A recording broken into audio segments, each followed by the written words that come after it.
Hey guys, we got a special guest with us today, Kelty Carlton with RiverValley AgCredit, and we are thankful to have her. Like you said, I'm Kelty Carlton with RiverValley AgCredit. I currently am our credit trainer, so I handle training our staff specifically on our credit policies, our analysis of loans, what we're looking for when it comes to our farm loans, what we're looking for whenever it comes to our home loans.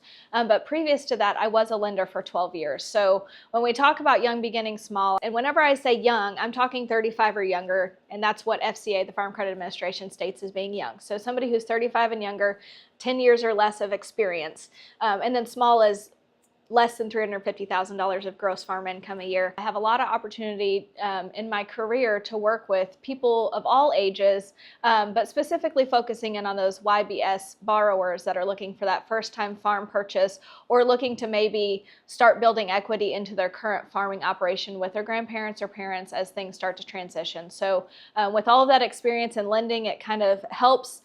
Building on my experience in lending is what led me to be the credit trainer and make sure that our staff is trained up for what they need to know how to help our customers. RiverValley AgCredit is a true cooperative. We are owned by our members, so it's vital to our business to ensure that our staff out in the field is making sure that they can help our borrowers be successful in their operations and meet their goals and their dreams and sometimes their wishes if we can make it happen.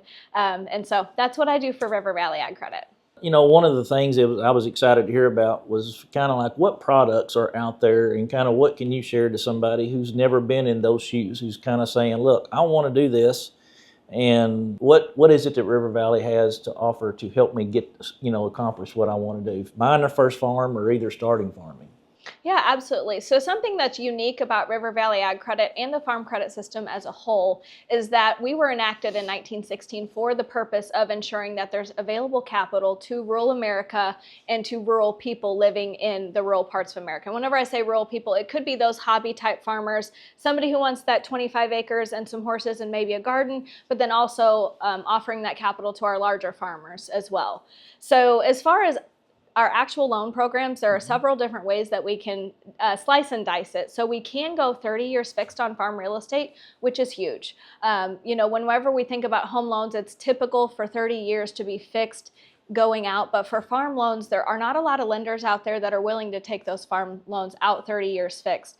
And we do this for all customers, not just young, beginning, and small, but it is really beneficial for our YBS customers because it does, of course, it amortizes out that loan, makes those payments lower, and helps them to buy what they really truly do need in order for them to start their business. True. We always see that where there's if the interest rates are down, then the prices of property goes up, or either the property goes down and interest rates go up. So it is good to have that option, where you can spread it out a little bit too. Yeah. So you think about a kid that was raised in a farmhouse, that's what he grew up with. Mm-hmm. It sounds easy for them. Oh, well, they're a shoe-in. Well, there's still a lot of role to take on in that aspect of it too. So. Oh gosh, yeah. Yeah, when you think about the succession planning of a farm, there's a lot of tax liability. So even if it is somebody that has grown up in or around farming, there is tax liability for the people that are going to be planning to kind of phase out for our young people. And then, of course, there's a lot of upfront cost for those people to actually come in to the farming operation. And so what I would say for that, since you brought it up, when we think about our young people that are a shoe-in on a farming operation, some things that can help, and this is somewhere where we can also help, is through leasing. So if you think about granddad or dad decides to build some new grain bins and they handle the lease. So granddad and dad, they own the farm, they handle the lease. And when that lease ends, then son or daughter comes in and they buy those grain bins. And that's kind of the start to their equity. And that's one other place that they can start that shoe in. So whenever they're thinking about buying the real estate, you can also look at those leasing options for people who are set up with a business already and they need to work their equity into the business. Sure. When you talk about leasing land like that, as a young farmer, can that be used as a form of collateral? Contracts on leased ground, or? So whenever I'm talking about leasing, I'm talking about leasing the actual chattel itself, so leasing the actual grain bin or whatever the chattel is. Okay. So as far as the real estate, no.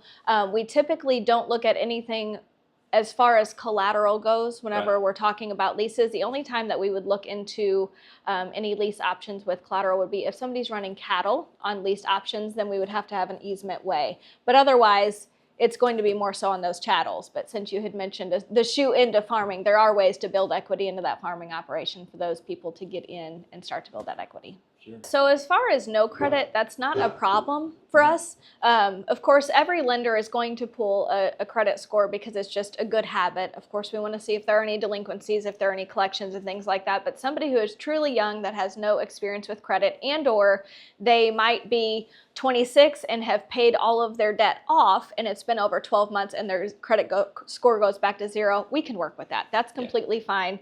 No credit is not going to be anything, it's not going to kick you out. What I would say for your listeners is if they're looking to actually purchase, whether it's going to be a small farm, a lot, a home, something like that, they want to make sure that they're paying everything on time if they do have open loans or open notes. Sure. And if they don't have credit, it's not that big of a deal. For somebody who is young though, if you can go to your local bank that you deal with, if you trust them, and open up a small credit card, make sure that you pay that bill every single month, you'll start to build credit pretty fast. So much of that is a lot for somebody to take in whenever they're saying, oh Lord, I'd never get through all this, you know.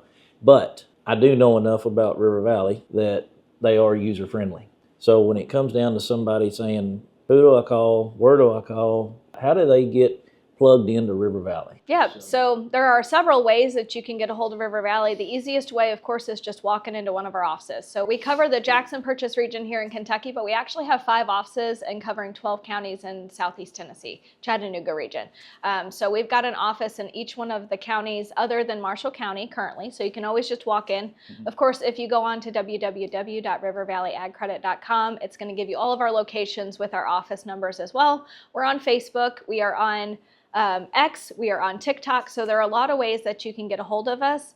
If at any point in time that it's not easy enough, if you have a lead or something like that, then we can always have our lenders talk to you, or you can just contact me directly and we'd be happy to get in touch.